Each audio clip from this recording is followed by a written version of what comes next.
My heart can't do it. Is that what you're saying? Are they going down, yes or no? I'm getting to it. You know, very weak and fragile. You've either stolen my answer or you either weren't listening. Very dangerously close to going down. What is it with you buying into everything your man does? I've never had that in my life. It was a killing. Brighton will be the next Villa next year. Fifth place. Damn it!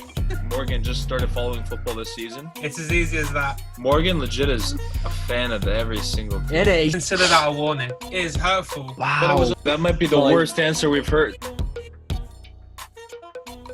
Hello, everyone. Welcome to another episode of the Footy Forum. Welcome back, I guess. A new year. Happy New Year to everyone. Merry Christmas. Happy Hanukkah as well. Hope everyone had a Sretan nice Božić, mir Božji, Hristos se rodi. If you wanna do all the Jewish community, we have to be open to Serbian community as well. Yeah, substantial community, massive. Massive. Anyway, so welcome back. 2021, you know, couldn't look much dimmer than 2020, really, in hindsight. But yeah, things are looking up. Things are looking bright for both ourselves at the Footy Forum and the world completely. So we're excited to crack on this year. New things coming that we'll get into. But as you can see, we're joined by someone else, and it is not a +1 episode. It is a podcast episode. So I'd like to introduce you to our newest team member, Daniel Stevenson, jumping on the mic. Daniel, how are you doing? Yeah, not too bad, thank you. Hi guys, how are you doing? Big Dan in the house. Morgan just summed up the this episode like it's some soap opera. I don't know what he's talking about. This is it's been a pretty weird year before. 2020, 2021 doesn't look like it's going to be any different. So let me be totally honest. I don't know which country you're living in, Morgan, but I'm pretty sure there's another coronavirus, a new type of coronavirus. I'm living in the worst. I'm living in the worst country right now. The worst one. We've got all the COVID strains. Yeah, we got all the strains, mate. You know. So Morgan's Canada obviously have all the weed strains. We've got all the COVID strains. That's how it goes. Yeah, I don't know about that, but anyways, but the point being is, I get Morgan's trying to come off very positive. One positive I can tell you is for sure is Big Dan is a part of TFF. That's the biggest positive we have right now. Yeah. First and foremost, for anyone who has never met you, walking on the street with a mask on, explain who are you, and how you came across us in TFF. Okay, cool. So my name's Daniel. I am 21. I'm entering my final year at uni. I'm an Arsenal fan. As those watching on YouTube. On your Gunners. Those watching on YouTube can probably see on my shirt that I'm an Arsenal fan. Positives and negatives of being an Arsenal fan, but I'm sure we'll get into that later. Sure. But yeah, other than that, the way I came across the Footy Forum is basically I met Morgan. I suppose I could say how we met now, really. I met you at a Raptors meetup. When was it? Like summer? That was summer 2019. So that was when the playoffs were going on. When Toronto Raptors won the final. Make some noise for your Toronto Raptors. Jeez, that's pretty accurate. He's very good. Your Toronto Raptors. NBA Finals. Surprisingly enough, there's a lot of Raptors fans in the UK. I discovered. Yeah, there's actually a lot in there. Facebook group, a WhatsApp group together. So we all kind of linked up. There was a 24-hour casino that was showing the games at 2 in the morning, 3 in the morning. So we met there, and then obviously we've been reaching out, looking to add some new members to the team to kind of help strengthen what we're doing. And Daniel's definitely going to do that now. We got him on board, running our social media and everything. That's kind of where we met, and then obviously you reached out when you saw the post. Yeah, and, 100. Since then, it's just been liftoff, really, hasn't it? Yeah, it has been. It's been sick, to be fair. Like, I've only been a part of it for like a couple of weeks now, but it's just your guys' vision and that is just incredible, and like, there's so much potential for this to grow, and like, yeah, it's exciting stuff coming. Awesome. I could be honest, before we go on, I could be honest and say, I took great pride in building the Instagram page. I think I left a legacy with the Instagram page, and to see that now we're going through a new transition, it's emotional, I tell you. But in all honesty, the Instagram is looking top. A lot of Dan's work is top.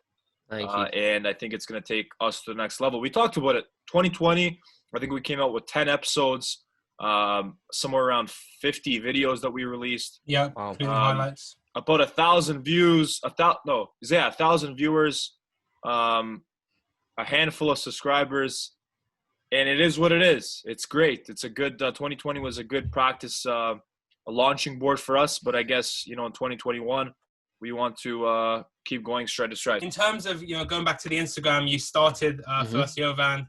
The way I look at it is, you say, or the saying is, Rome wasn't built in a day. The way I look at it with the Instagram you put on is also Rome as an empire is not really around anymore. So that's kind of how I think of your Instagram. It's dead in the water. And that is exactly what we're doing with your Instagram. Okay, so on to some questions now.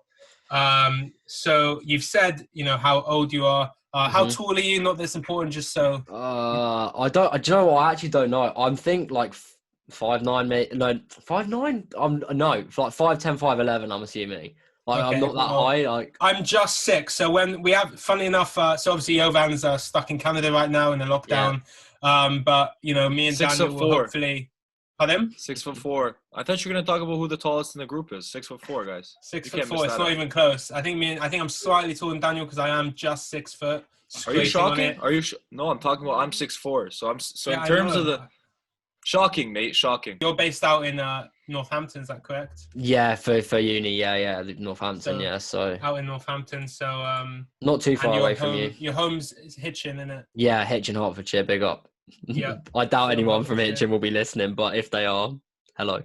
yeah, big up Hertfordshire's finest as well, Forms, who we will be getting on the show very soon. So we'll have the episode coming out to you later this month. Really excited to have Forms on. And so let's do a couple more. Obviously, you said you support Arsenal. Yes. So let's get into a couple other questions, right? So sure. You do university. What do you study at university? So it's the course name is like extra long, but they're basically film and media production. So it covers all areas. So film, TV, social media production. Hence why obviously running the Instagram was of interest to me. But yeah, so basically all sort of areas. So obviously it's given me quite a few options when I graduate. So as I said, film, TV and social media production, sort of all covering all bases. So who's your favorite footballer is like a inspiration? It could be, if I had to guess, I'd probably say it's an Arsenal legend, but maybe not. Maybe are you talking about currently or like can it be legend? If any player. Yeah, it's Thierry Henry. Thierry Henry. It's such a basic answer, but like honestly, like as literally the point where I started really getting into football, like he was that was who I watched like the most. First Arsenal shirt had Henry 14 on the back, so like I can't really say anyone else. If I said anyone else, it probably was a lie. But like all Arsenal greats, he unfortunately left for a better team. But I can accept that now. I've learned many coping mechanisms for big players leaving my club, and he was one of them. Big Dan, question for you then. Thierry Henry is manager of what club currently? What is it? Montreal Impact. That's it. Bingo. It is. Hey. Montreal Impact. Okay. Who, funny enough, is going to be rebranding, I think, to Montreal FC, which is... Oh, really? Oh, wow. Breaking news. Montreal FC. It's an interesting thing because obviously you've got that French connection there being in Montreal. So I like it. Obviously, his managerial career did not get off to a great start. No, it didn't, did it? It's crazy. It was actually a bit of a bus crash, really. A plane crash. He's not doing too well over in the MLS right now, so he's. Is he not? We'll see. Not the greatest, no. So, wow. Yeah. Well, who knows? He might need a lot. I feel like if you're not doing well in the MLS, I don't think you should be coming back to Europe as a manager. Ooh. I don't know. I think Thierry Henry's got. He might have a future. He was a good pundit. I thought he gave some really good insights as a pundit on like Sky Sports and that. He was a good pundit, but managerial is something completely different. It's a different ball game, yeah. It's a different. Who knows if, we saw what happened when Gary Neville tried to be a manager. I think he's a great pundit. But why would he try in Valencia of all places? Like, what a guy! Agree. Yeah. Have you seen that press conference of him like trying to like speak Spanish? No. He just kind of.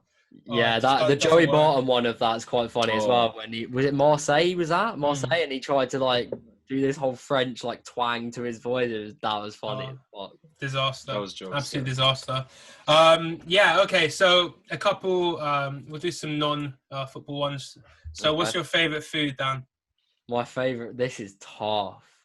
I quite like. This is. I don't know. Like wings, maybe like spicy chicken wings. Like that's again. Like that's so basic. I feel like that's really basic. gotta Did go you to have Canada, wings? man. You said you went to Canada. Did you have wings in Canada? Do you know what? I don't even know. I'm pretty sure I must have done at some point. Yeah. Oh, the I must wings have in done. Canada, they're just like different gravy, mate. It's next We level. don't do over wings there. here like they do in Canada. Their wings Oh are... mate, I know. So we've asked this one to a lot of our guests, but I guess I'm intrigued to hear what your answer would be. Oh, go on. So if you were Prime Minister for a day, what would you introduce as a new law? Your first day. Ooh, interesting. Oh, geez, this is hard. This is so hard.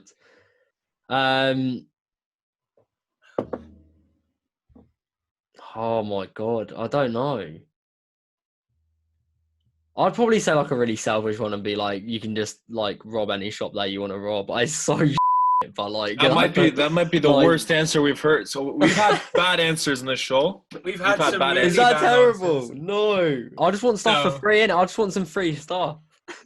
Yeah, well, you know, I mean, in terms of like trying to like, it's the thought that counts. so you basically want to introduce like a purge. A buffet Effectively, style. but no killing or fighting, because allow that. No killing or fighting, but robbing is just ace. But just like allow taking stuff from shops for like free. Just one day where everyone can just have whatever they one want day. for free in it. So it's different, but It's I want theory. to. It's all theory. That's theory. So Yeah. we'll give it to you. Bingo. Okay. To be honest, like the way sales have just crashed for a lot of companies, I reckon they just let people take things for free this way. True. To be honest. True. I want to do one more because I Okay. found out recently that my spirit animal is an eagle and a bear, so I like Okay. that. So Daniel, Interesting. you may not know. If you don't know, what do you think Oh. your spirit animal would be? I don't want to ask Jovan this question. I don't know what it is. I don't even know what I would pick. I don't know. Like Thinking I think maybe what like Morgan a would badger, be. just something you want to punt. Maybe like a badger. a badger. Yeah. Just So you want to punch? Nah. just want to punt you. Just want to punt you down the street. Nah, like an eagle. An eagle. There you go. An eagle. Okay, so you've That's it. copied me. Good for you. Morgan, wait, did you say, Morgan, you Did you say- think you'd be an eagle? Or that No, you no, are I an did a eagle? test. So I did a test. And Oh right, I see. I didn't even realize you said eagle. I wasn't listening. I swear, of any animal, like any single animal, include fish in there too. I would not put eagle for Morgan. I don't know why. You don't scream an eagle to me. what do I scream? I shouldn't be answering this question. but- I'm trying to think. I don't know. That's what I was thinking about for the Skunk? last 30 seconds. No, Oh, Snail, no, definitely caterpillar. not. No. Platypus, maybe. I don't know. Like that's what I was. That's what I was thinking. That's better than a snail. That's better than a. Yeah, like, You know what? there's some plus sides to being a platypus, man. That could Oh only- yeah. Perry did all right, didn't he, on that show? Perry did all right as a platypus. He did, yeah, Good bits, exactly. actually. He had like a whole career, like as a spy. So I mean, You've got to find the pros of being a platypus. So So I think Morgan thinks if this is even an animal, probably not, but it's vampire would be for me. vampire. That's what Morgan always calls me. So. That's what, that's just so like what and like that's not an animal. It's no. not. Morgan's acting.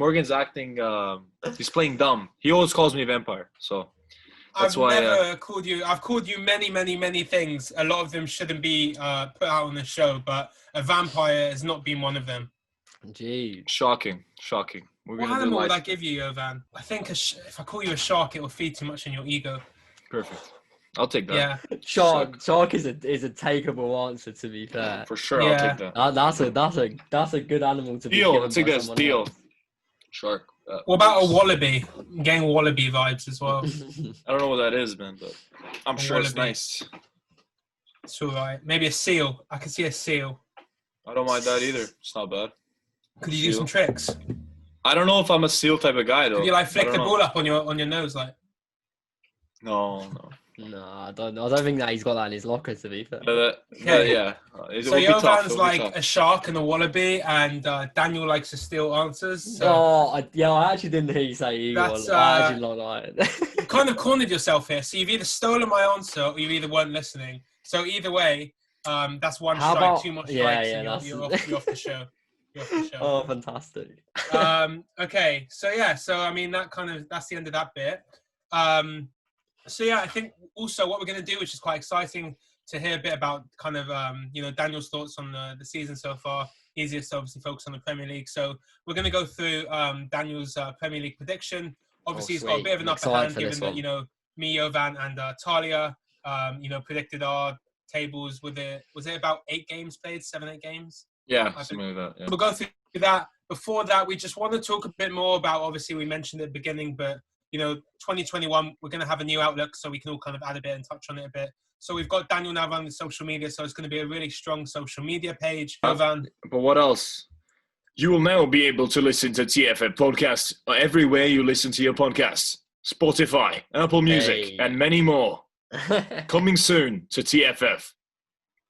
Couldn't put it better myself. That was a sick promo. That was a sick promo for the audio stream. That was lovely. So, so we're going on to audio, as Jovan said. So Apple Podcasts, Google Podcasts, Spotify, and other podcasts as well. So a lot to be excited about. So if you don't already, follow and subscribe to the Footy Forum. Tell your friends, tell your dogs, tell your mothers, tell your cousins, tell your uncles, and of course, don't forget to tell your stepbrother. Perfect. So let's get into Daniel's Premier League prediction. So we're gonna do, the way it's gonna go is Daniel is gonna tell us, he's just gonna go from 20 all the way up to 1, telling us, and then each team he says he's gonna tell us why he thinks he's put them there. Me and Jovan will also throw in our opinions, and we'll also go over and just quickly look at where me and Jovan put them as well, and how that's been going. So look at it from mine and Jovan's prediction perspective as well. So kind of a review as well for me and Jovan to all tie it in. So Daniel, let's go. Your 20th place, right? So bottom of the league. Bottom of the league, I have Sheffield United, of course, because it's hard to argue at the moment with 2 points out of 15, as we were saying, 15 or 16 games. I don't watch a lot of Sheffield United for obvious reasons, but from what I've seen of them and what I've watched of part in them, they just don't look like they have anything going forward. It's not there this season. Obviously, they had a really good season last season, shocked quite a lot of people, but for me, this season it's not happening. I think that there's too many good teams above them, even in the relegation scrap, as you could call it. I don't think Sheffield United have got any chance of staying up this year. So forget the points for a second, but in terms of how they're playing right now, you think that West Brom and Fulham are a better team than Sheffield United? I think they have more potential to be better. I think West Brom under Big Sam, although you'll see where I have him in a minute, but I do feel like Big Sam can pull some results out when he wants to. The 1-1 draw at Anfield, I feel like was an example of what he can do with that team. Obviously, losing big to Arsenal and obviously them losing big to Leeds as well. I feel like, they do have some weaknesses, but I feel like they are a better team than Sheffield United because of Big Sam and what has been bigger clubs, I think. And the thing I'd add to that is that, Big Sam has a lot of experience in this exact job of getting teams in the relegation battle, to safety. Whereas Chris Wilder, doesn't necessarily have that experience. And what he had last year with a lot of success it's a different battleground, 100% where they were last year, and trying to get, battle these teams and trying to get out of that relegation zone, which they're very penned into right now. Yes. Just looking at where we put Sheffield United. So I put them 15th. Jovan. Yeah. Let me with all the respect in the world, let me talk about why I put them 13th. And I think I put them 13th, and it's very logical. Before you say 13th, I just want to add, Jovan put Sheffield United 13th and Aston Villa 14th. Yes, and also, I don't know why, but it's almost like Morgan just started following football this season, but he's acting like Aston Villa is somehow the next Barcelona or something like that. Aston Villa is having one good season. They are. Am I though? Yeah, you are, man. I don't know Okay. what's with Aston Do you know where Villa. I What is put Aston them? Villa? Do you know where Come I on. put them? 10th. Yeah. 10th. Okay. Great. 10th. That's not amazing either. Do I think Barcelona will finish 10th in the Premier League? Who knows? Sheffield United obviously had a pretty rough patch recently. They had that big game against Brighton where they went down to 10 men. They went up 1-0 and unfortunately conceded just before the end. So they got a point from away to Brighton. Then, 3 tough losses, 1-0 home to Everton, 1-0 away to Burnley, and 2-0 away to Crystal Palace most recently. Jovan? Let's talk about Chris Wilder. Chris Wilder is a manager that I would say a lot of English people have to give him massive credit. He took Sheffield United from League One. They were there 4 years ago to the Premier League, played really good football in the Premier League, went up against the big boys last season, and made the best of what he had. Now this season, they have not been able to get anything going. They're now 16 games in. They're without a win.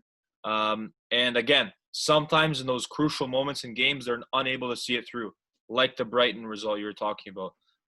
Like the results, they haven't even been able to score in this Christmas period. So that is all to do with confidence. So the confidence to the group is 0. Chris Wilder is very transparent about that the confidence isn't there. And they're basically just looking to get that next result, the first 3 points of the season, which I believe they are going down. Now, when we did the predictions, I put them 13th because I thought they were having a bad start to the season, bad first 7-8 games. More than that now, for sure. And that they would somehow kick on and play the football that they did last season. I think to do with, I don't want to talk too much about it, but the fans not being in the stadium, obviously, which might have helped them gain some energy and confidence last season in tough times and see results through.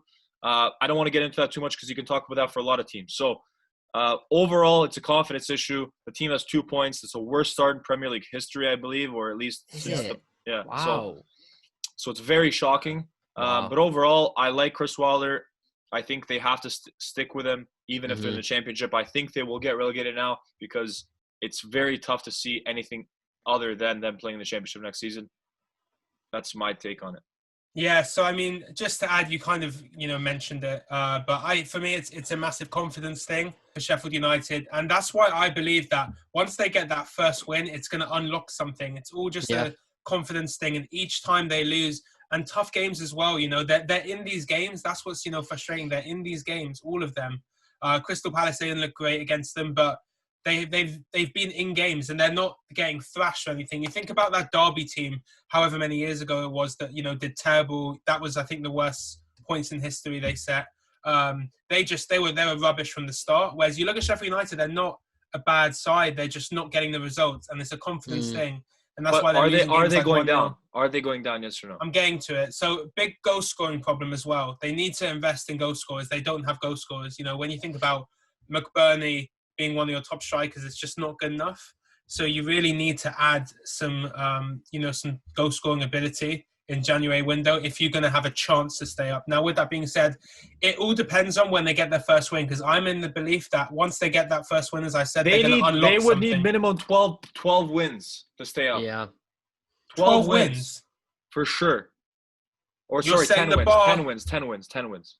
I would say 10 wins. You think you need 30 points to stay up this year? 32 points minimum. What would have to happen is 10 wins minimum would get them safe. Yeah. Well, they have about, I think, 20 games to go.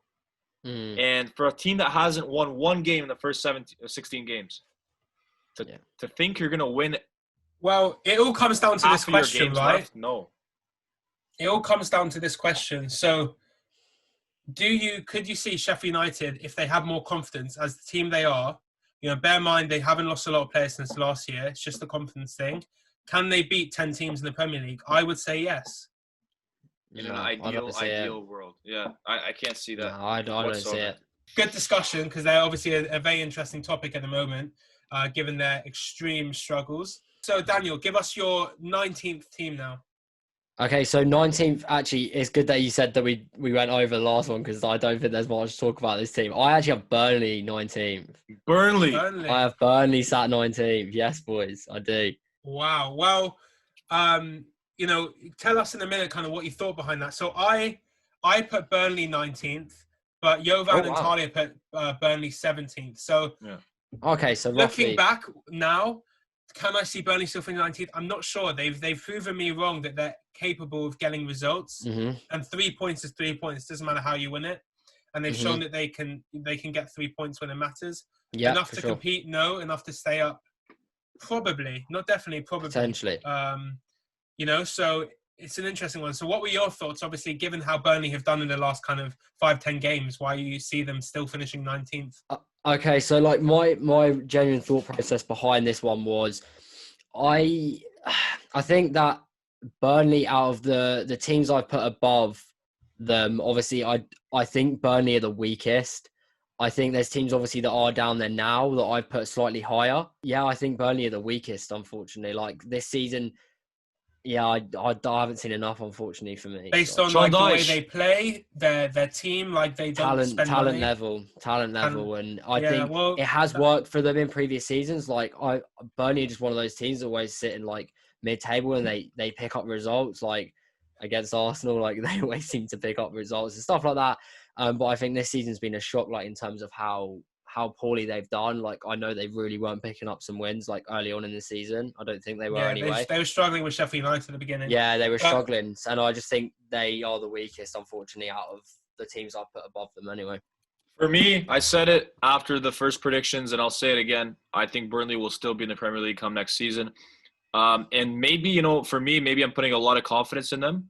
But I just think, from my perspective, is they've come away strong in big games. They beat Sheffield United again. We mentioned it 1-0. They beat Wolves just a few weeks ago. But it's not about that for me. It's about, obviously, Sean Dyche and the manager that he is staying in the Premier League is something that he knows with Burnley. And he makes the best out of a team like Sheffield United that is low levels of talent. Obviously, that typical English style of English worker style of play. Yep. And I can see them staying up. And I think it's because there's going to be teams that are worse than them over the course. You never really see Burnley get smashed out of games. I know they lost to City heavily, but that's City, right? They could have beat Chelsea 5-6-0. So the point being is I think they'll just stay up, and it's a lot to do with the manager. Yeah, no, I agree. And looking at their last 3 fixtures, obviously, big 2-1 win against Wolves. They're getting the job done at home. That's what they've always done. And that's what they seem to be continuing to do. So 2-1 win at home to Wolves, and recently, obviously, a big 3 points at home to Sheffield United. Tough loss away to Leeds. But obviously, I watched that game as you'd expect. And Burnley were very good in the second half. Very good. Given, the fitness level of Leeds, they were able to stay in the game and actually really dominated the second half, I would say. So, they're a strong side. And brighter pastures potentially for Burnley coming up. Obviously, AOK Capital have just recently bought an 84%, I think it's 84% stake in Burnley. So that's going to be really big for them. So it'll be interesting to see kind of what that means, whether that means more investment in January or maybe next summer. That's what I think they hang need on this season. I think they need a lot more investment. That's where it is for me, is investment, and talent level on that team really isn't where personally I see survival in the Premier League to be at this season, I think, unfortunately. Yeah, let's keep going. So your 18th place team, Daniel. I have my final relegation team is West Bromwich Albion. Okay. Which you touched on Big Sam a bit, so yeah. Yeah. I think that, as I said, I did say before about Big Sam being able to get results, but again, it's again down to quality. I watched the Arsenal game as expected yesterday, and they look just absolutely dreadful. I know they're in what Jovan was saying about Sheffield United. Well, both of you were saying about confidence level and getting maybe a win, picking up a point, could maybe instill some confidence, but I even think with confidence, the West Brom team just has absolutely nothing going forward. I mean, Big Sam even said it himself yesterday in his post-match press conference. They don't have an out-and-out proven quality goal scorer, and that's really going to affect them. And they don't have a game plan when it comes to stopping teams on the counter-attack, which was obviously very evident yesterday. So again, talent level for me, West Bromwich Albion down. So the first question I have is, would that have been the same answer if Slaven Bilic was there? Because by no means Slaven Bilic wasn't taking the team to amazing heights. Right? That's why he got sacked. But since Allardyce has come in, you've seen 3 games where they've played Allardyce-like football. Everyone behind the ball, super defensive, great. Park the boss. It is what it is. Yeah. They've conceded 10 goals in 3 games. Wow. And they've looked very weak and fragile. Was it a good decision bringing in Sam Allardyce? You think about it rationally. Okay, Sam Allardyce never been relegated. He's that type of manager that keeps teams up. You have more than half a season to go. It makes a little bit of sense. But for some reason, I ask, is the players, maybe there's some backlash there? Because I think Slaven Bilic had good relationships with the players. I personally think that keeping Slaven Bilic would have been a good idea. I mean, I'm a big advocate for, I think teams getting promoted from the Championship and playing that same style, like not playing the same style of football, but keeping the same sort of manager, keeping familiar faces around the club is a positive, and can, even though even if you finish 17th, 16th in the Premier League, it can do you wonders. Having Slaven Bilic still there, I think would have been the right decision for me. I'm not really into this whole bring Sam Allardyce in because he might be able to keep us up because he has this track record of. I don't buy into it. I don't get the why you would do that from like a board of directors perspective. What, to me, it don't make sense. That's all I can say on it, really. I like that point you make, and it's about sticking with the manager. Let's look at Aston Villa, Morgan's favorite team, seemingly. But I'm not going to big them up too much. But look at their manager, Dean Smith. Dean Smith, yes. The manager that brought them up, obviously had an amazing run in the Championship when they went up. He suffered with them last season, but he kept them up. This season, they're doing pretty well. Exactly. So they believed in the project. So Aston Villa are the perfect blueprint for what I've just said. Literally, yes. Aston Villa, perfect. Good point. To be fair, about Aston Villa and the way they've kept Dean Smith, because I hadn't really clocked in my mind that they had kept Dean Smith, and then obviously they struggled last season. But teams do struggle. You struggle with first season up because it's a change of pace. Your players aren't used to the pace, so it's obvious that you're going to struggle. No one's going to come up from the Championship and be fighting for a place in the Champions League. Look at Leeds. Leeds is a great example. West Brom lost 3 games. Obviously, a huge draw at Anfield, 1-1, and then 2 absolute thrashings at home. 5-0 Leeds, 4-0 Arsenal. And I actually look at that, and was the Liverpool game an anomaly, or is that how you can play? Or was it maybe the Liverpool style played into their hands? I think Liverpool style.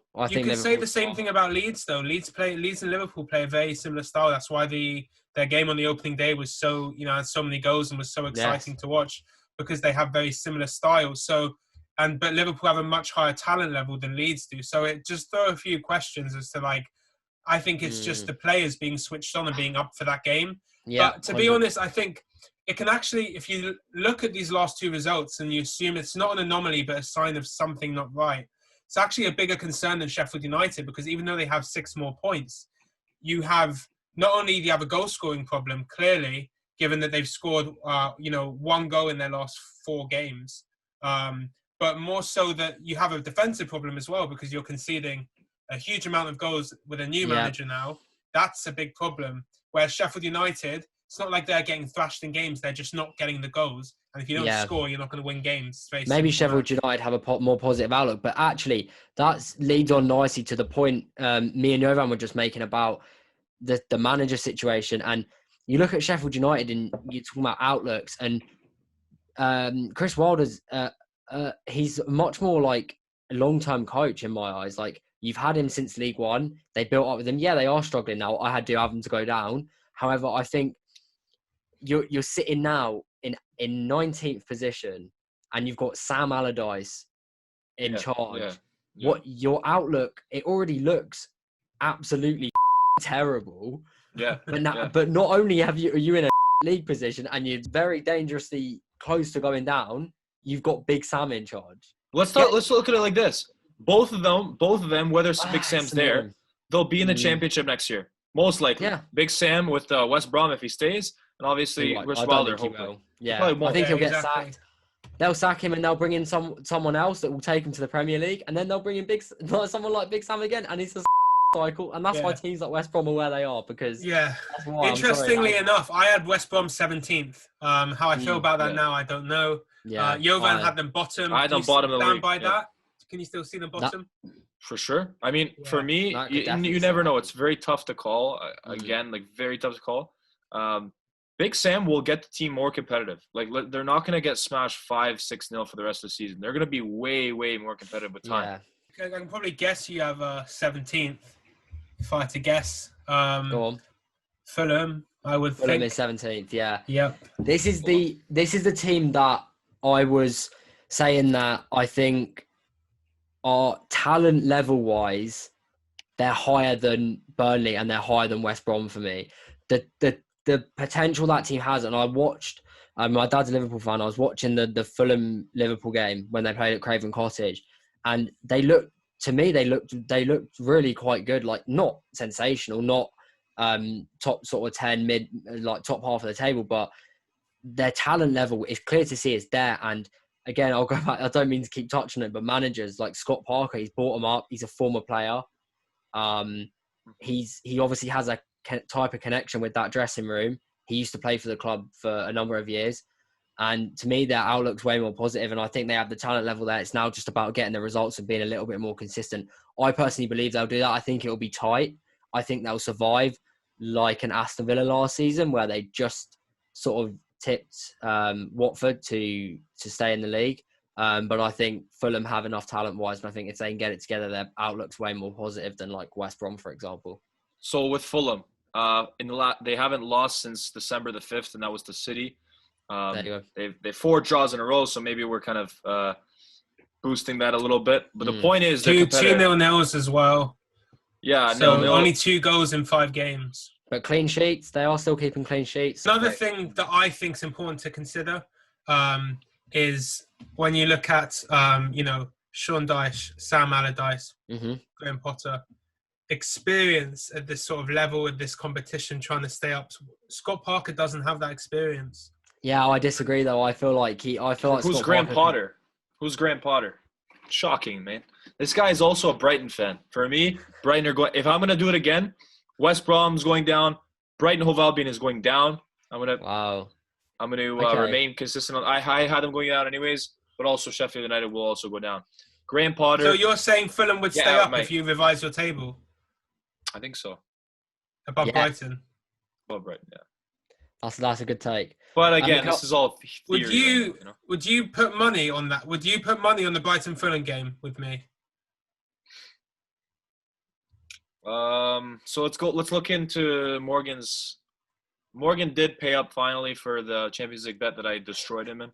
I wouldn't say destroyed. It was a killing. Mate, if it was a killing, it wouldn't have come down to the final match day. Of course it would, because things are always going to change, you know. But it was clear. It was clear as day that I was. It came out clear as day, but it got a bit foggy in the middle there. So. But the point being is, yeah, I don't know. For me, Brighton Hove Albion is, they still haven't kicked on. Morgan was saying earlier in the year or last year that, Brighton are playing this amazing football. They need more time. Their performances are amazing performances. But no, they have 14 points. Yeah, they kind of got a little bit lucky to pick a point off Wolves, but yeah. Brighton Fulham, 26th of January, $20. What do you say? Sure. So if it's draw nothing, 2020. Sure. Yeah, obviously. Perfect. Deal. Jeez. There you go. It's as easy as that. Okay, so you're 16th team, Daniel. 16th, maybe a little bit too high now. I was sort of buying into Jovan's little pitch. What is it with you buying into everything Jovan does? No, bro, I'm being serious. Brighton have not kicked on. I have him 16th. He has him staying up. So I have him staying up. I do have him staying up, but what you were saying does ring true. But I do think, again, it does come down to talent level for me in terms of why I put them ahead of like Burnley and West Brom, for example, and Sheffield United. I do think I think Lamptey's been sensational this season. Like wouldn't say sensational is a bit of a strong word to use, but promising for sure. Yeah. And Well- they have a talent like Bissouma in the middle of the park. He's insane. I know lots of big clubs want him, but if they can keep him for the remainder of the season, he's definitely a player that can create and put in some work for the team. Right, Daniel, my friend, let me tell you something, right? Go So on. here on Hit the me. Footy Forum, I'm well known for my hot takes, right? Oh, Something I'm okay. well known for. I've made comments such as Timo Werner is the best striker Chelsea have had since Didier Drogba. Oh my So god! I make some hot takes. It's how we roll. It's how we play You've the had game. some shockers. Yeah, some shockers. That's a What? better way to I put feel it. like I've signed you up here and I'm being ganged up on all the time. It is hurtful. It is hurtful. So just to also, give some context, Daniel has decided to support in the CPL, the Canadian Premier League, Oh yeah, Hamilton let's go. Forge. Forge which FC. is obviously Jovan's team, given The it is most his successful hometown. team in the Canadian Premier League. The most successful team. 2 Can I league put a titles. disclaimer? I did not know that before I said. I went purely on Tim Horton's For sure. sponsorship deals. In the color scheme. Perfect. Yeah, and the that's what colour we're scheme. doing. And the colour scheme. Yeah. Okay, but anyway, this is going to be... He ignores okay. that point now, see? Yeah, yeah, yeah. Don't brush on that. Yeah, you like it now, eh? So here we go. I think Brighton will stay up, perhaps by the skin of their teeth, like Villa.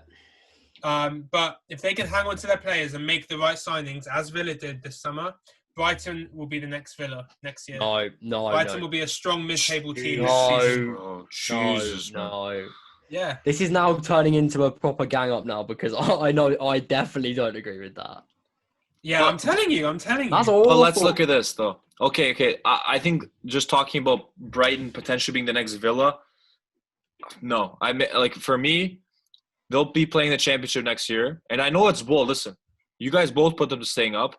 I still think that it's a little bit of the odds are against them to go down, right? But I want them to go down for some reason. You know Again, what? I'll He's remind you. crumbling I'm now. confident. He's crumbling. You guys think that I'm doing this for like an act or something. So I'm going to put my money where my mouth is, okay? I'm going to put my money where my mouth is, okay?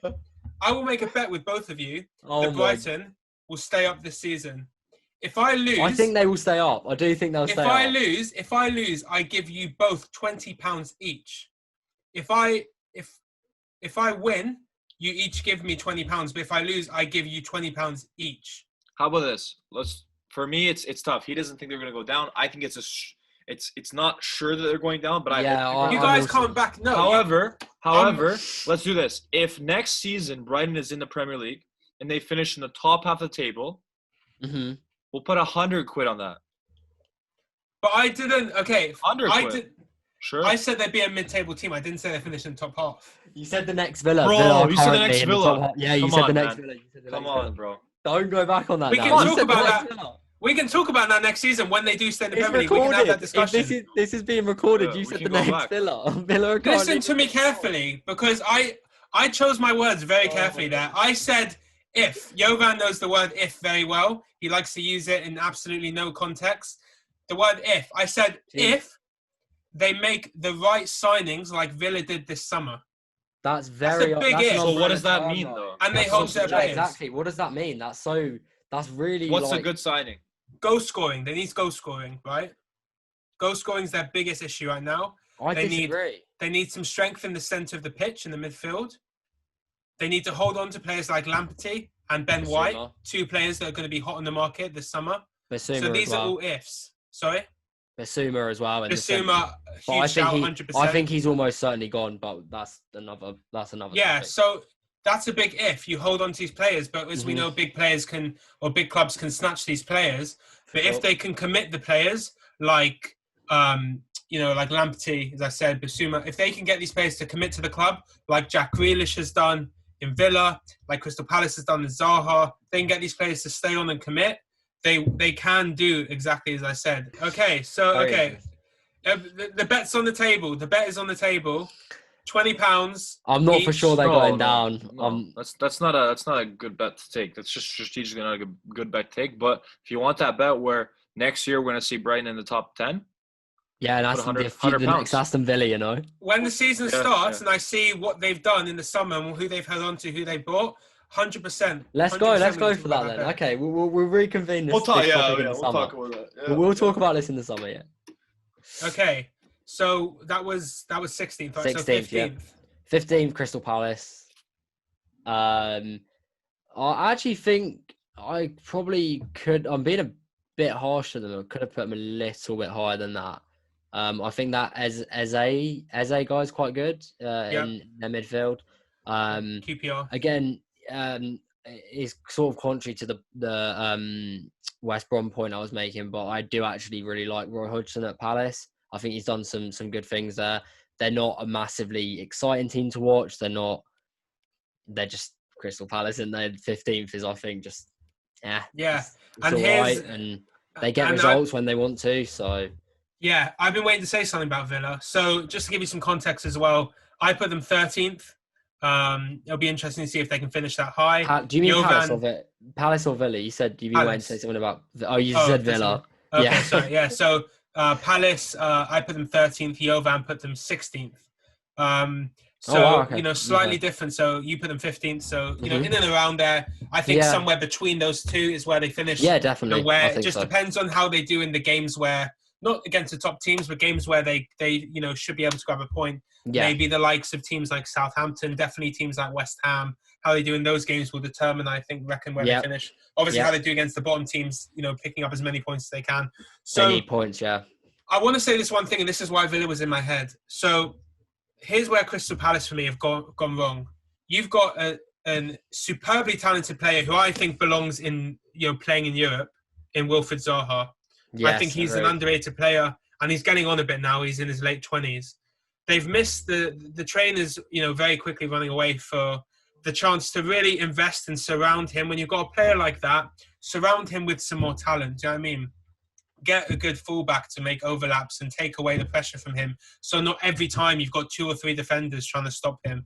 Open up the pitch for him. Give opportunity. Have other players that, the teams are going to have to worry about, rather than just always focusing on Zaha, because he's just so, at least when they had Balassi, he was also a very good winger, and people had to worry about him as well. Balassi was so sick. But nowadays, they just don't have any talent that they've surrounded him with. They don't have a striker that you worry about. They don't have, as I said, fullbacks to worry about. The midfield, they need to get younger as well. They need to get younger. They're the oldest team in the Premier League as well. They need to get younger. And these are all, you look at, Zaha, you've got in the NBA you say a franchise player, but you've got like a centerpiece there in Zaha, a very talented player, and you failed to do so.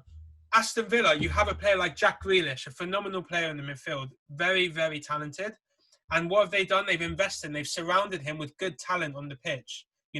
Ollie Watkins getting a striker in. Tyrone Mings is a solid leader at the back. They've got strong players down the flanks. Matty Cash they brought in. Great delivery. Other players on the pitch you have to worry about. And they failed to do that, Palace, with Zaha.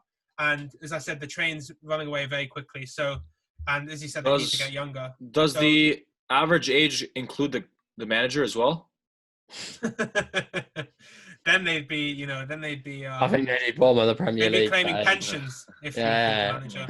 True. So, it's they're an interesting team. I think. Mm-hmm. I think, people don't talk about it because it's just not something to concern right now. But in terms of the future, in terms of like next 2-3 years, Palace is looking the most bleak, I would say. Well, I agree with that. Okay. So fair place to put them 15th. So your 14th team. 14th, Newcastle.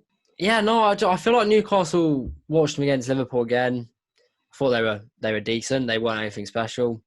Keeper made some good saves. I quite liked what he was doing. But apart from that, again, I've done a lot of mine based purely on talent level, with the hope that these teams will actually kick into gear. But I think Callum Wilson. What talent do they have though? Callum Wilson, okay, get you some goals this season. Callum Wilson, St. Maximin. St. Maximin, he's too good for that team. He's phenomenal to be fair. I think Yedlin's a solid fullback. I think their keeper's decent. Darlow's good. I think that Isaac Hayden, who used to play for Arsenal in midfield, he's decent. He's not, I wouldn't say like elite talent level. And then I think that the Longstaff, Matty Longstaff or Sean Longstaff, both of them. Yeah, I think they're pretty decent. I'm This is struggling. the thing, pretty decent. Yeah. Like, they're okay, Not- but for me, you look at them, and you mentioned the Liverpool game.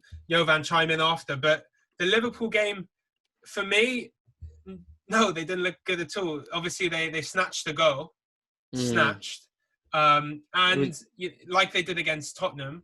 But also, they were hanging on by the skin of their teeth. I mean, goal line clearances. Yeah, that is true. Like True. bundles in the area, just the ball flying, like whizzing around, and just somehow didn't. It was one of those games where it just somehow didn't go in. Yeah, no, I agree. And for me, their luck's going to run out. I just don't. Do you know what I mean? Even the way West Brom played against Liverpool, and they looked better against Liverpool than Newcastle did for me. Yeah, I think there's not much to talk about with Newcastle. I think Steve Bruce and Newcastle won't be going down. But again, for me, just they're inconsistent. We're just seeing things differently. I still think I said it when we did our predictions. I'll say it again. I think Newcastle could still go down. They're not a good team. Yeah.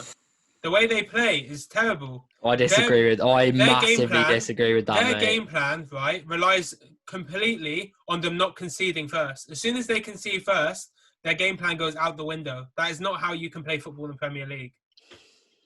Yeah. Maybe 10 years ago when the likes of Stoke City were there, but not nowadays. They're a very inconsistent team. Press, yeah. They got an inconsistent team, I think. But I don't think they're a terrible team. Wouldn't have them to go down in any prediction. I would. Okay. So interesting. 13th now. West Ham United for 13th West Ham United position. Yeah.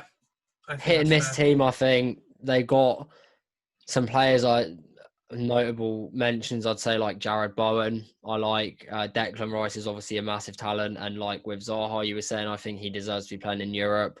I think he's too good for the West Ham team that he's in right now. Inconsistent, very inconsistent. That's been West Ham's problem for God knows how long now. How long have they been in and around this like mid-table area? But inconsistencies in West Ham, again, I think they're one of the teams that, the first team probably I've mentioned on this list. They have so much potential to be great. They have the stadium. They have a fairly decent manager in David Moyes. Potential to be decent. Maybe not given his full potential right now, but there's potential there for them to be good. I think it's no doubt they've got the money. I like this Souček guy that seems to have just played out of his skin this season for them. But yeah, I think mid-table team, but I think with potential to get better with the right. They've just got to find that right balance, and then they'll be higher. Yeah, for West Ham fans, it's positive because they obviously had a year or two where they were, thinking about Europe, top 7, not too long ago, and then it all just came crashing down, became kind of a team battling for relegation again, and they're just building up again. And I think David Moyes has been a great hiring. He's done well. Did very well, I must add, from Zoom with coronavirus. Did a great job while he was away, randomly. But they look like a decent side, and they're very organised. I've watched them the last month or so. Very organised and disciplined. 2 banks of 4 when they're defending. They know everyone's roles. They know who's doing what. And good players. They've brought in some good players. Ben Rama, Bowen. I think they need a better striker. They've got Mikel Antonio, who's a great striker. And as I've said it before, his story is really interesting. But I think Haller, they spent big on. I just don't think he's very good. I don't think he's there. I think he sucks. Every time I've seen him, he doesn't play well. But they've got a solid team. And I think we look at Crystal Palace and how their future's a bit bleak. I think West Ham, their future's looking much more promising. So even though that both those teams are in and around the same kind of area this season, I think one's heading up in West Ham and the other is looking more down in Crystal Palace. Yeah, there's not much point in talking a little bit more about them. They're surprising me. They're better than what I gave them credit for earlier in the season. And David Moyes, it's reminding me a little bit to what they've done, what he did at Everton. Maybe something similar could happen in the future. Yeah, in terms of how he organised the team and everything. And you look at what he did with Everton, they were a good side, top 10 side easily. So West Ham have that potential, a couple more signings, a bit more time with Moyes. I think there's, a lot of promising stuff there for West Ham. 100%. So 12th. Bit maybe surprising to both of you. after their start this season, Southampton, I have as my 12th position. Okay. Yeah, well, I put them 11th. So Jovan put them up at 9th.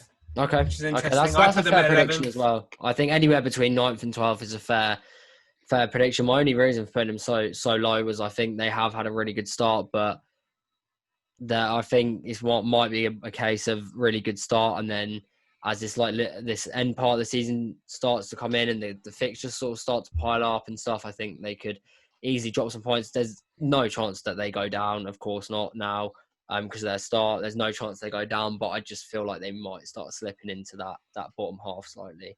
Yeah, you look at their wins against teams like Everton and stuff, and for me, it's just a matter of, when those sorts of teams that should be beating Southampton are more hungry towards the end of the season, are more ruthless. Yeah, exactly. Can't see them picking up the same number That's of why points I in have the them. second half of the That's season. exactly why I have them 12. Yeah. Yeah, on the same page there, Jovan. Yeah, kind of just similar to what you guys are saying. Like when the games I've watched with Southampton this season, I've been impressed by them. They've good energy levels, been able to take some teams apart. It's tough. I mean, again, what's the difference between finishing 9th and 12th? I don't think too much. Yeah. A lot of money. Who knows? I don't know, but and the point being is, they're going to be a team. Credit to the manager. I've said it before. He's made this team into a team that is fighting for that top half, not a team that's struggling for relegation, which some might say. It's an impressive job. Yeah, for sure. 11th, I have Morgan's current version of the Brighton side, Aston Villa. Oh, Aston Villa. Aston Villa have 11th. Again, maybe a bit low considering their decent start, but again, similar story to Southampton, really. I think teams that are more hungry, teams that are fighting for those spots, Fulham, arguably Brighton, potentially even Palace and Newcastle could get results against them towards the end of the season. I think that teams will start working them out. Top 6 teams will start working them out a bit more and start being able to beat them. We saw United. Yeah, maybe there were some decisions, but I think United did look sort of levels above them. Not levels above them, but they look better than them. And there's a lot of teams that I would put as better than them. Just need to work it out. And they're on a good run at the moment. They got some confidence in them. They got a very good squad. I think I was impressed when I saw them against United. Well, I was impressed when I saw them against United. Their squad, how they were playing. I mean, there's some of their previous games, but I just think again it will be a case of Southampton. I think they'll drop off a little bit towards the end of the season, and 11th is where I have them. Yeah. Yeah, I put him 10th. Jovan, I think this is grounds to kick him off, but he put them 14th. Sheffield United. Don't know if I've mentioned that. Don't think I mentioned that yet. No, I don't think you have actually, mate. Yeah, so he put them 14th, below Sheffield United. So do you still stand by? Let's forget Sheffield United for a minute, But do you stand by Villa 14th? You know me, man. I don't want to go back on my words a lot. Yeah, but you really bite your tongue there.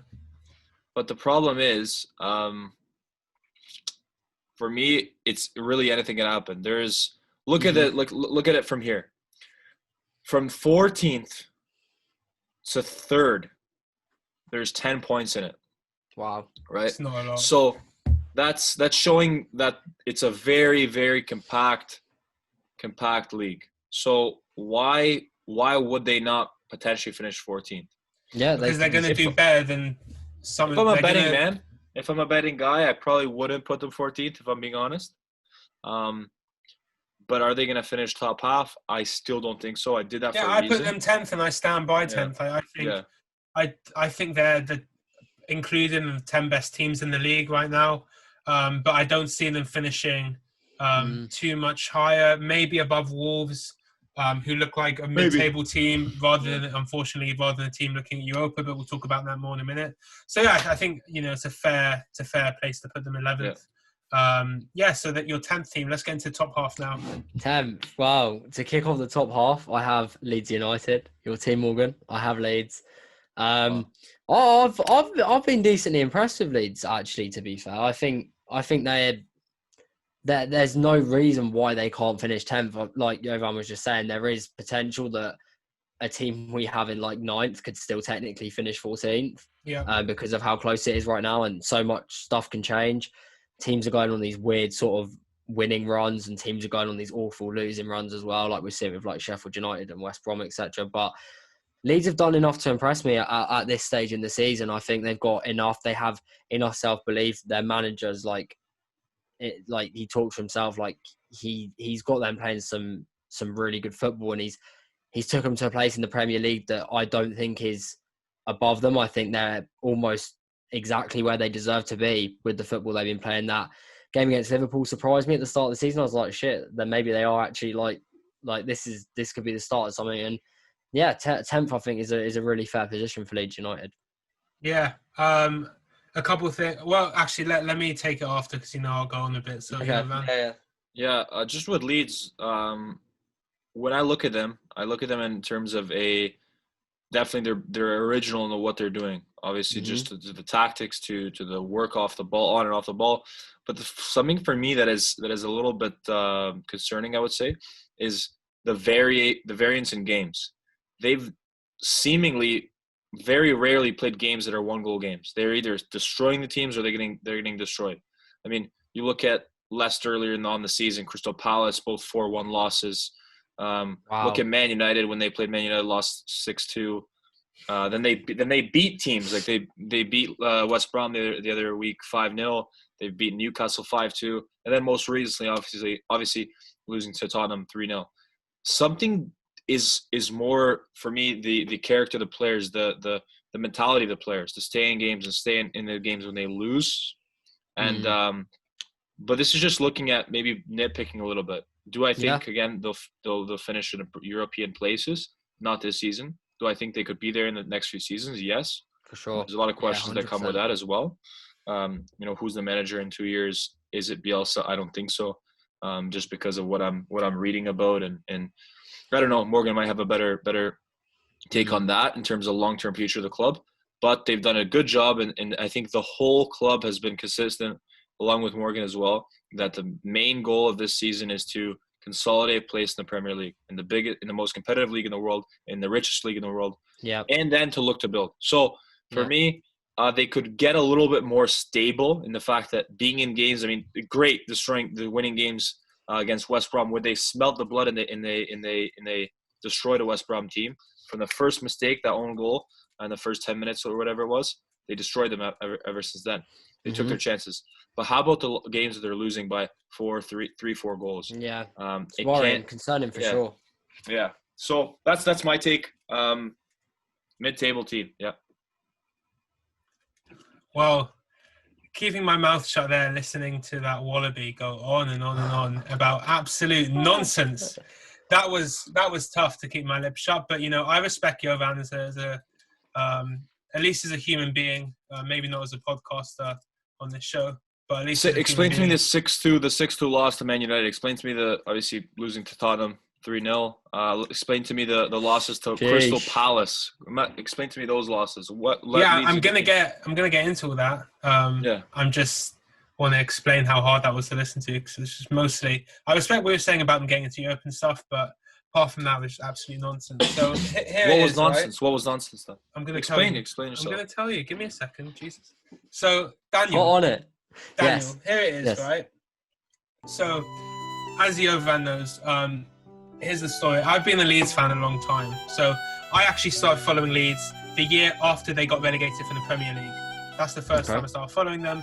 Went to my first ever game at Upton Park away to West Ham in the Championship in the 2004-2005 season, where David Healy scored an 87th minute penalty to tie the game 1-1. And from there, it's been... Just let me know when I should tune back in, because this is all too boring for me.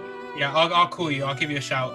So from then, it's been a very long journey, We got to the Championship playoff finals and lost at Millennium Stadium. We went down to League One for 3 seasons, lost in 2 playoffs, and then got promoted on the final day. So a lot of emotion. Then in the Championship, we spent almost 10 years just basically sitting around the mid-table, going nowhere. Radrizzini comes in as a new owner, does amazing. Bielsa comes in as manager, takes the team to new level, new heights. Second season, we get back into the Premier League, and it's been amazing. So for me, it's been a 16-year journey of just struggle, pain, a lot of emotion, mostly sadness, but we're coming back now.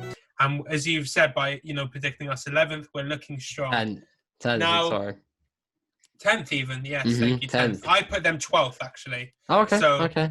I'm higher than you, that's surprising. Because my approach, I'm not trying to be optimistic. My approach this season, I said to Jovan, for years and years and years, I've always, said, we're going to do well, and then I get let down. So going for a different approach, as long as we stay up, I'm happy this season. And I think, we've definitely done enough to stay up already. Oh, 100%, yeah. And we will be staying up. It'll be interesting to see if we can hit the 50-point mark, because we're on track to do so, but whether we can, time will tell. So that'll be exciting. But I'm just enjoying the season. Whatever happens, I'm just enjoying it, not getting too stressed about us getting in the top half or anything. I'm just looking at it from an avoiding relegation standpoint. Yeah, now, in terms of what Jovan's saying with, the big variance in the way we win, the way we lose, that is, but it was when you start going on about the players' confidence and things like in their character, things like that. It's nothing to do with that in the slightest. It is simply the style of play. The way we play, unfortunately, can expose us. And against Tottenham, all their goals came from mistakes.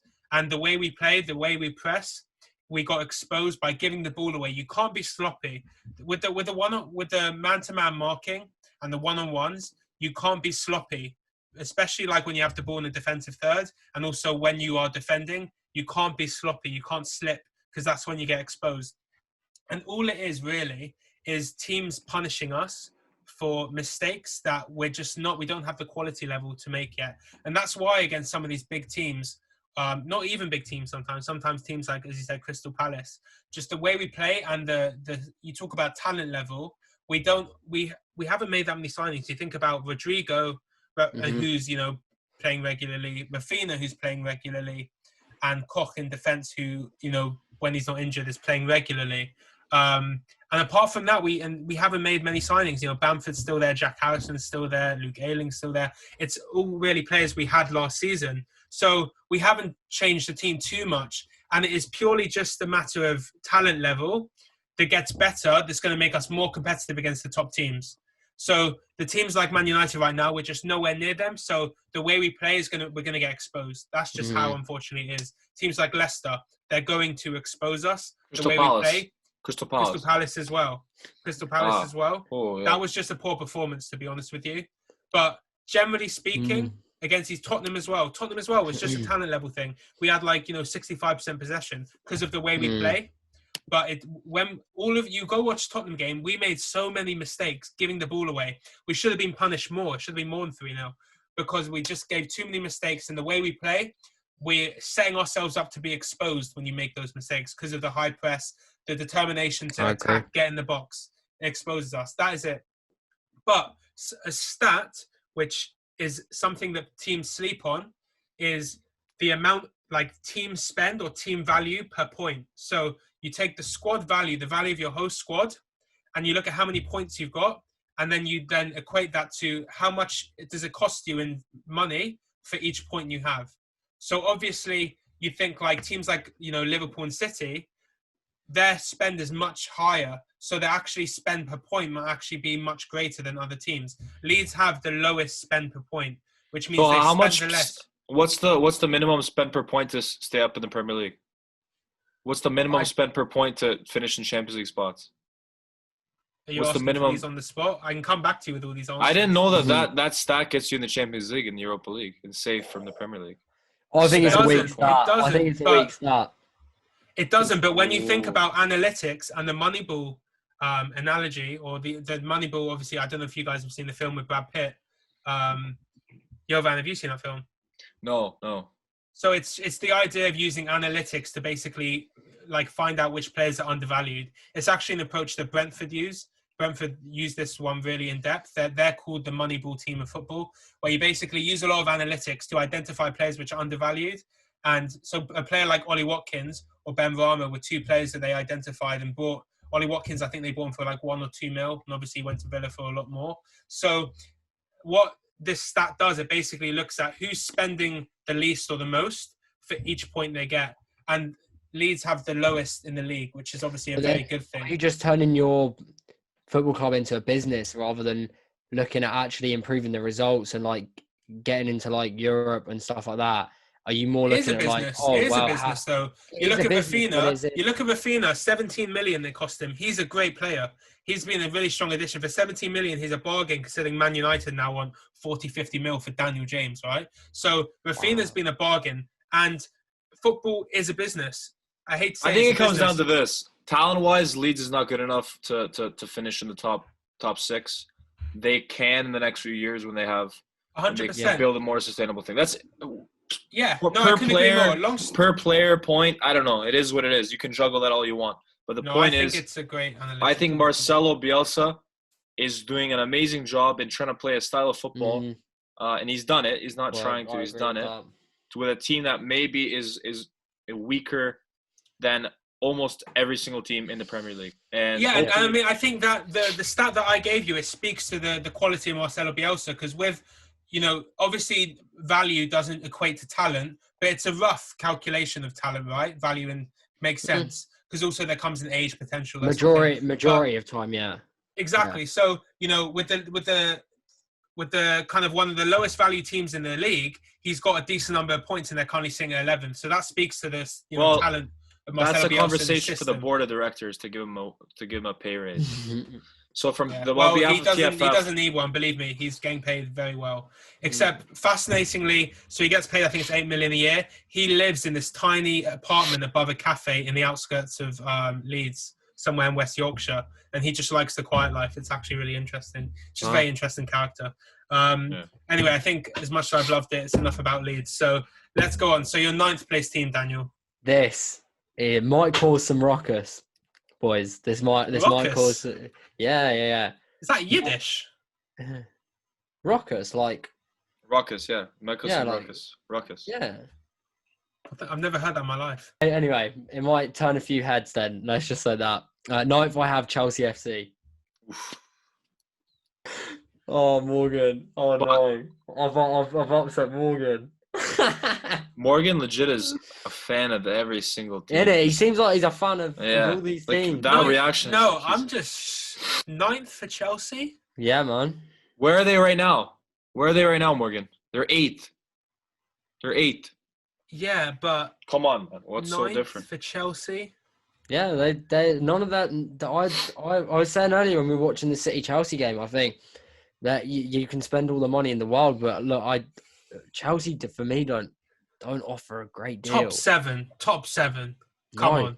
No, not Everton are better than them. Wolves? I have them one place. The spoiler for the next one. I have them one place above them. I did have Wolves and Chelsea thingy, but I think Wolves, once they get, I don't know if what Jimenez's timeline is on when he comes back. Hold on, Arsenal. We'll get to Arsenal in a bit, mate. Chelsea below Arsenal, and you'll see where I have Arsenal in a bit, mate. 3 points. You're so biased. You're so biased, bruv. You're so biased. That is so biased. I put Leeds 12th. You gotta be respectful and humble. You cannot put Arsenal above Chelsea. Did you watch Chelsea play Arsenal the other day? Wait till you see where I have Arsenal, Morgan. I think I might be off the pod. So, Jovan, mate, I'll see you later. I'll give my Arsenal prediction. If you have Arsenal in the top 4, this will be your first and last episode. I don't have them in the top 4, mate. I don't have them in the top 4. Consider that a warning. That's 2 strikes on your first episode.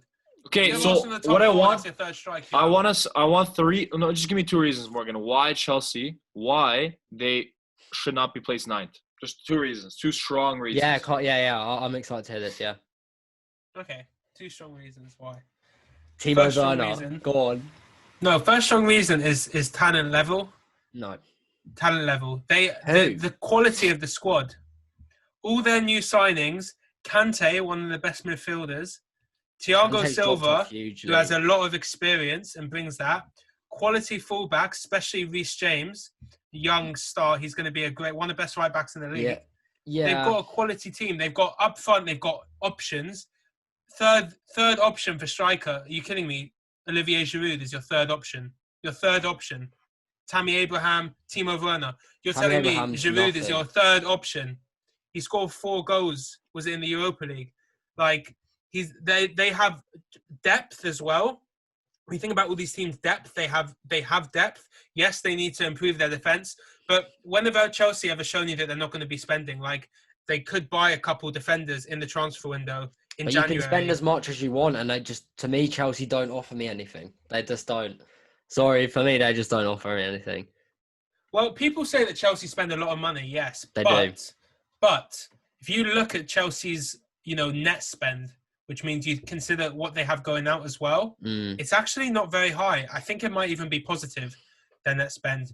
Very rarely do they hit a miss, Fernando Torres was a big miss, obviously. But I couldn't name many since then that they've spent on Havertz. And hasn't... Havertz is overpriced for me. Kai Havertz is an overpriced player. They've invested a lot in potential. He has potential. So we'll see. Yeah. We'll have to see on Kai Havertz, I think. You can't talk with Pepe, so you can't really comment on that yet because we haven't seen Havertz play yet. We haven't seen Havertz play yet, so we need to give it a bit more time. But Pulisic, I mean, that guy is fast. That guy's rapid. He's a good player, but I've never seen anything from him. Well, I have. No. Like the odd bit, but he's not terribly consistent. Daniel, come on, mate. He's not that consistent. Get real. There's no way. He's got one of the best midfielders in the league. You've got good wingers. You've got good fullbacks. You've got a good system that Frank Lampard's putting in there. Very respected manager. No way are they finishing 9th. No way. Okay. Would you put money on that? Because I would. I don't know if I put money on 9th. I think 8th or 7th. 7th to 9th. I'll have them 7th to 9th, but not. I would not put money on 9th. Okay, so if they fall outside the top 6, I'm happy to bet that. You've got to be able to back up your opinions, mate. Everything I say, I mean. None of this half-hearted, fluffy Build-A-Bear. How much you want to put on it? How much you want to put on Chelsea? 20 quid. Yeah, okay. 20 quid. Yeah. Boom. Yeah. Wow, there you go. Bets galore here. The Brighton bet is still open, by the way, boys. But anyway, Chelsea. That's a chat for the summer transfer window, mate. Chelsea outside the top 6, 20 quid. Wow. Yeah. Hey, just to put in your budget, make sure you'll probably receive the funds a few months after the Premier League finishes. So just make sure you put in your budget. You're expecting it on September 21. Oh. That's not true. That's an outrage. I will pay up. Let's go 8th. 8th now. What are we saying for 8th? Wolverhampton Wanderers. I have 8. Okay. For me, I mean, it's Wolves is a team that obviously has a bunch of talent. Plays good football. I watched them play against Man United the other day. Played really good football. In the final third, just not clinical enough. But again, they are a good team, good manager. But they're not getting the results. They're not. That is true at the moment. That is true at the moment. It's really bad because obviously this year not being in Europa as well. You think that gives them an extra chance, especially with the tight schedule that all the other teams that they're wanting to really compete with, have to deal with, and they're still not getting it done. They could have capitalised this season. Was a great chance to capitalise. Yeah, great depth, great manager.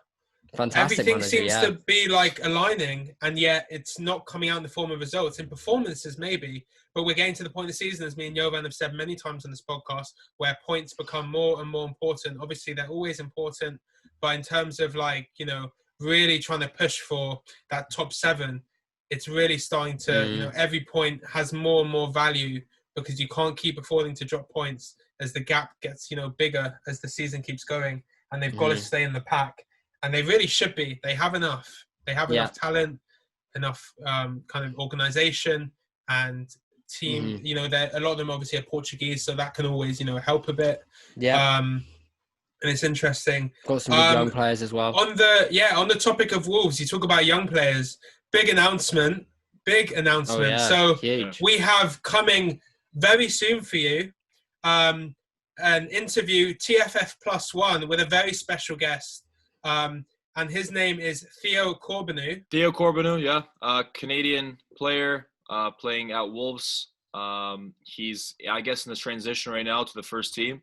He's been part of the squad for the last 3 games at Wolves. So yeah, she's coming on. Who knows? By the time the interview goes live, he might have already made his appearance. So let's keep our fingers crossed. But we'll get a cool perspective from an up-and-coming player at Wolves, and to see a little bit of inside behind the scenes scoop on the Wolves this season. Yeah, Let's so go we're to really looking forward to that. Yeah. And yeah, so Wolves will be interesting to talk a bit more, I guess, when he comes on, get his thoughts about Wolves this season. Okay, and then 7th? Everton. Okay, I put Everton 7th. Jovan put them 6th. So in and around the same spot. I don't know if there's like much to say about Everton just in terms of like they've got a good squad. They always have had a good squad. They just massively underperformed. But I think this season, with especially with Ancelotti now getting his teeth into this team now, he's starting to implement his style, and I think they are already starting to play some nice football, and they've made some quality signings. And I think even signings from previous seasons are now growing into this team. And like Dominic Calvert-Lewin has always been a strongly consistent player for them. He's performing this season. So Everton are 7th. I think they're fairly fit for seventh place. Yeah. Without saying anything, I'm going to explain, why Everton are, going to finish around there and not kind of compete for top 4 without saying anything, like about my opinions. So I'll just read you their fixtures since the end of November. So 1-0 loss at home to Leeds, 1-1 draw against Burnley, 1-0 win against Chelsea, 2-0 win against Leicester, 2-1 win against Arsenal, and 1-0 win against Sheffield United, 1-0 loss against West Ham. So if you couldn't infer it anyway, they're struggling against bottom half teams. They're good enough. This is the whole point. They're good enough, which is why they're beating teams like Leicester, like Chelsea, like Arsenal. But why? Why they're losing to teams like Leeds and West Ham, who if you should be able to beat if you want to compete for the top 4, no question, hands down. And that's why it's an inconsistency or a lack of maybe unity. I'm not sure exactly what the reason for it is, but they're not getting the results when they need to. But yet they're performing well against the big teams. So they can do it, but maybe it just needs another year. Yeah, 100. Yeah. 6th. 6th. Controversial pick. Couldn't put him in the top 4 because my heart can't do it. Couldn't put him above Arsenal because my heart couldn't do it. I have Tottenham Hotspur FC in 6th place. And I'll Morgan, I'll walk off now. And it's been nice. It's been nice being on the pod. It's been lovely, guys. It's been great. Take care, mate. Yeah. I think we come across another one of Morgan's teams. He's also a Tottenham fan. What's so funny? Dan, you're done, mate. That's your third strike. Oh, okay. All right. Just pop the headphones off. I see a door there. Just head out. Oh, man. Jokes. We love you, Dan. We love you. We love you already, mate. Do you love my Spurs prediction? No, I don't love your predictions, but we love you anyway. Oh, thank you. No worries. Okay, so so you put Spurs 6th. Be honest with me here. Mm-hmm. Was it a matter of just kind of the heart? Yes, a lot of it was to do with that, but more so than there is some reasoning. I think Tottenham have proved that they can be an inconsistent team. I think that over the years they are like stereotypically known as the bottle job team. Like they do tend to bottle a lot of things, and I think there's every chance that Chelsea could finish 9th. Realistically, there's a chance that Spurs could get pushed out of that top 4. Again, this is more heart than like actual Chelsea football knowledge. Spurs but 6th, and God knows where you put Arsenal is like. I assume 5th. That is just absolute nonsense. That's just signs of an Arsenal fan saying Tottenham 6th, Chelsea 9th. That is just not on. That is just ridiculous. Like if you had said Tottenham are bottle jobs on. If you had said something along the lines of like Arsenal 8th, Chelsea 6th, Tottenham 5th, like not putting them too high, but understanding where Arsenal are, like in context, I'd be like fair enough. But you've put Arsenal above them. It's just nonsense. It's delusional. I disagree. So I think they're inconsistent. Let's stay on Spurs. Morgan put Spurs in the top 4. Morgan, where will Spurs finish? I still think they'll finish in the top 4. I still stand by that. Do I think they'll finish above 4th? They could, because I put Chelsea 3rd. so they could finish third. Come on, mate. Come on. They're not. They're Shocking. not. What? They're No, not that's top just 14. no. That's me saying that I don't know if Chelsea have enough to finish third. I think agree. Chelsea- They I won't. think They won't Spurs finish could- third. But I think Spurs could finish above Chelsea. That's what I'm saying. Because the same finishing agree. above Liverpool City, no. So could they still finish fourth? Yes, because Leicester could finish third. Let's not sleep on Leicester. yeah, for sure. I think Leicester's You put above Leicester third, and I think that was a good prediction. I do respect that. I put them fifth. So credit where credit is due. Finally. Yeah, finally. It's about time, man. Well, there's not much to credit you for. So when there is, I try and be nice about it. So, I think Liverpool and City top two. I don't see that changing. But yeah, Spurs definitely top four, but also could finish fifth. So it's all to play for. Well. But I think sixth is a joke. And I know it's only one place difference, but it says a lot. It says a lot about which team I support. Given I think, that you don't have Chelsea in that top five either, makes it even worse. So, But no, you know what, Daniel? We've come this far. Continue. We have. Go on. Thank you. Amuse me. Who do you have fifth? I have Arsenal Football Club fifth place. Damn it! Arsenal Football Club. That is so bad, mate. That is so Arsenal Football Club will finish fifth because Arteta is the next best thing. No, let me outline this, right? I think potential of the squad is there. Okay, I think the win against Chelsea and the win against West Brom says a lot. Well, it doesn't say a lot. It says enough for me to say that we could very easily go on a decent run at the moment. As Jovan was saying before we jumped on filming this today, we've got 3 very winnable games next. Yeah. Confidence is back in the squad. Mikel is now doing something with us. Lacazette scoring. Bit worried about Aubameyang still, but we'll bypass that for now. That can be another conversation. The team's rolling at the moment, and yeah, maybe I have gone a bit on form. Maybe Spurs a bit lower because of where my loyalty's like, but you know, I'm an optimist, and I think that Arsenal could finish fifth. Realistically, if we go on a nice little run in the second half of this season. An optimist is not what you want to be as an Arsenal fan right now. You're just gonna. I would have said You're that just gonna be 3 weeks ago. crying in your pillow No? like all the time. So I disagree. it's not mate. good to be an optimist as an Arsenal fan right now. So- Let me ask you this. Sorry, Jovan, because I know you're Yeah. with your team, but let me ask you this. Apart from Kieran Tierney, because I know this will be your first one, name players who you see with potential, because you mentioned that. Bukayo Saka, Emil Smith Rowe, Too young still. and Ketia. Fair. I said Bukayo Saka, didn't I, just now? Yeah. Yeah, Saka. Gabriel, I think, has got bags of potential. It's only 22 years old. Maitland-Niles, getting on a bit, like 23, 24 years old. So He's got to be at maybe, least 24 now. yeah, I don't think you could put him in the bracket of potential if we're putting like players like Smith Rowe in there. I'm really, really going against myself to say Reece Nelson, so I can't say Reece Nelson. Good enough player, but with potential, no. Yeah. See, I appreciate what you're saying. But for me, Martinelli. Oh, fuck. Martinelli, mate. Jovan, mate, you saved me there. Martinelli, I forgot. Martinelli, yes. Next Neymar. Mark my words. Martinelli's going to be the face of the Premier League in the next 5 years. That's my hot take. There's my hot take.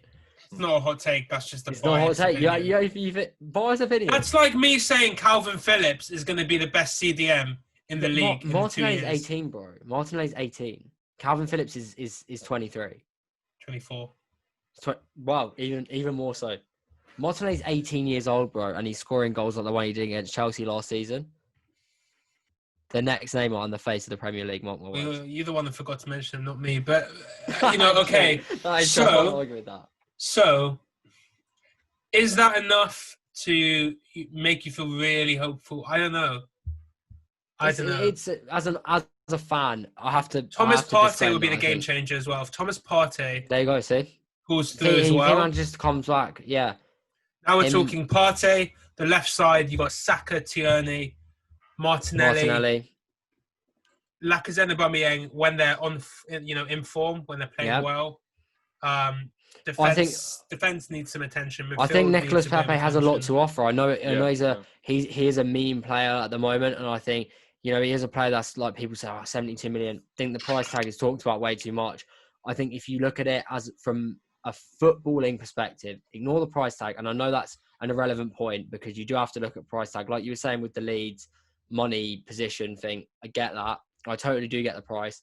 Value for money is everything in foot. Well, not everything. It's a bit. It can definitely come into it. Talent. He's a raw talent. I think he has still got bags of potential, and I think the classic Arsenal saying is Pepe needs time. I think he does need a bit more time. He's had a bit already. I think he could pull through, and I think he could be really good for us. Do fourth and third, then do second. Fourth and third. So fourth, I have Manchester United. As much as I've never liked United, I've just never liked them. But at least we can agree on something there, Dan.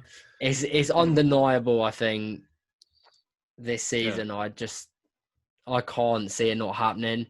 And then I might as well just say now third, I have Leicester. I did that. Jovan gave me the inspiration. I know it seems like I'm agreeing with him a lot, but like I can't see Leicester this season dropping. They've been way too consistent. And I think they have a really good squad. Like James Maddison is just incredible. I think he's such a gifted player. James Maddison, and I just can't see them really dropping out of the top four. Fourth or third. How's that taste on your tongue? Brilliant. Yeah. So listen, this is what I want to bring up. So Leicester, for me, I think Leicester top team. In terms of maybe not the way they play football, but maybe more so in the fact that they're able to get results. Great manager. Fantastic manager. Yeah, definitely efficient manager. So third, I have no problem. The only thing with Man United is I think they're relatively fortunate to be where they are right now. Well, let me just say. Do you know where me and Jovan put Man United? Sixth? I put Man United 9th. I put 10th. I think. Jovan put Man United 10th. Wow. But it was a different day. Yeah. That is what we've got to know. But I have to be honest, and I have to kind of take accountability that I got Man United completely wrong. I thought at this time Ollie would be gone. I thought that they would be. Yeah, a lot of people did. So I got it wrong, but do I still think they'll keep going and only get better from here? I don't think so. I think this is a good run, and maybe it's that reality check that's going to come in there because again, if you want to look at the way they're playing and kind of being having a little bit of fortune on the side, I don't know how long it will last. But again, Leicester, I don't know. I can't really argue. I put them in the same place. So yeah, Leicester, I think have a lot of potential. For me, it's between Spurs, Chelsea, and Leicester. That's why I put them third, fourth, and fifth. That's just my opinion. I put Man United very low. They're not dropping. I just don't see them dropping. I look at it this way. They better go far in Europa because I don't see them in the top four. So okay.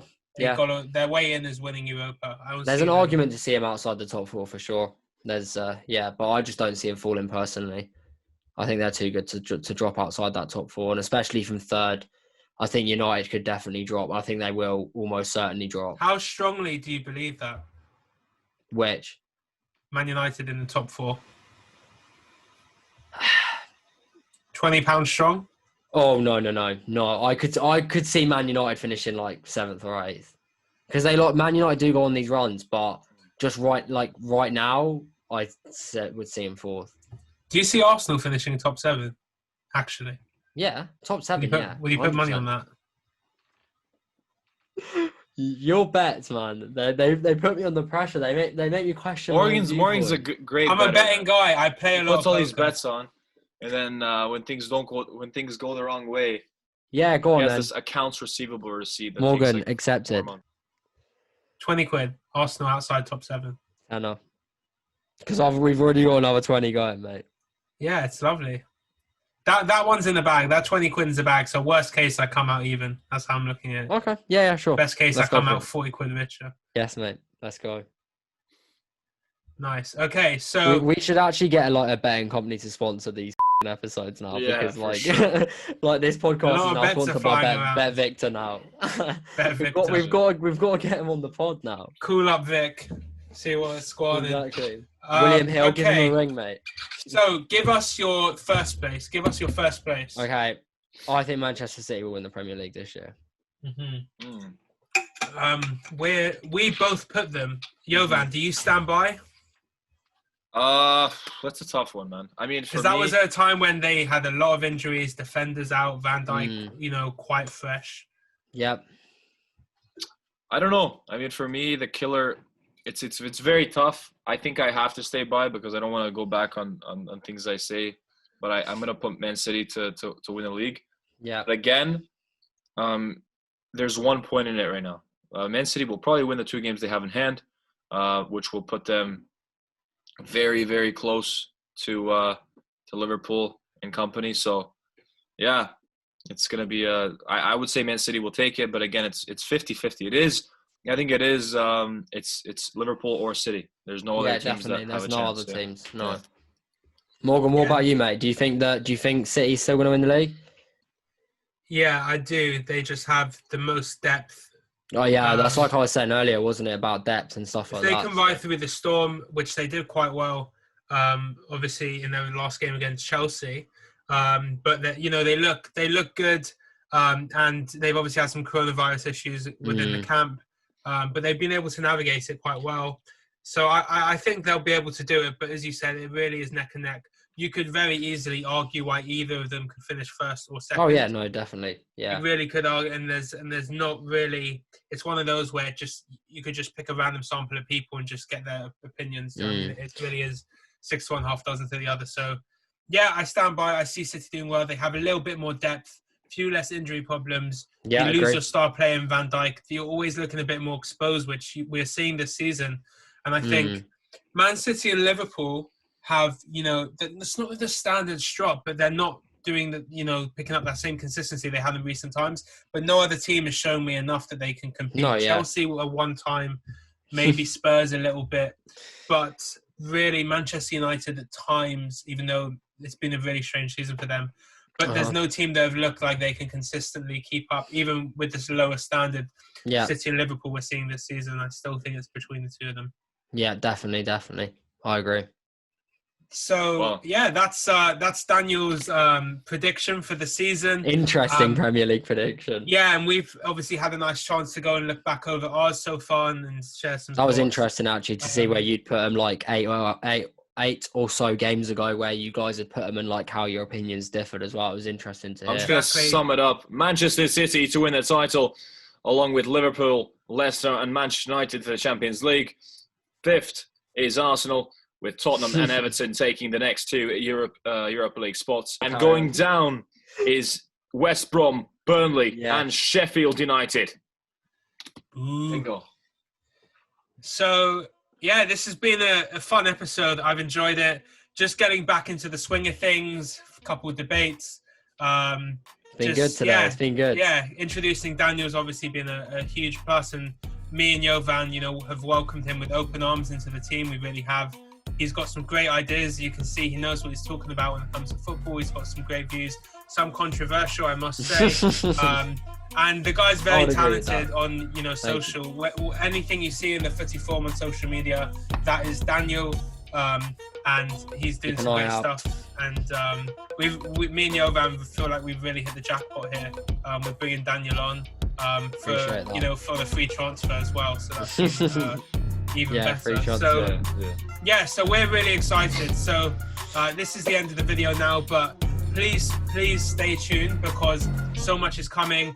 Don't just subscribe to us, follow us on Instagram because we're going to be interacting with people, almost every day. We're going to be active on the story. Daily polls as well, so there's a chance for people to interact. We've got so many exciting things coming. There'll be opportunities to, we're going to be working with charities. We're going to be doing giveaways. We're going to be doing raffles. There's so much exciting things to come. So please make sure you get all your friends, all your family, all your pets. Make sure they get involved with the Footy Forum because it's going to be really exciting. Yeah, great. Hope everyone had a good New Year's. But till now, great episode. Big Dan, Mo. Yeah, we'll be back for another episode, a TFF +1 episode with, as we mentioned, Theo Corbiny. So we're very excited to bring that to you. Wolverhampton Wanderers, Theo Colbanu next to TFF +1. That's coming very, very soon, and we're really excited. And then from then on, it's an episode every Sunday. We promise you at least one episode. We'll have some specials where we'll do more than that, but at minimum, one new episode every Sunday. Consistency. We can't wait to get started. Consistency is the key. Proactive, TFF, the Footy Forum. Thank you very much for watching, and take care. Ciao. Take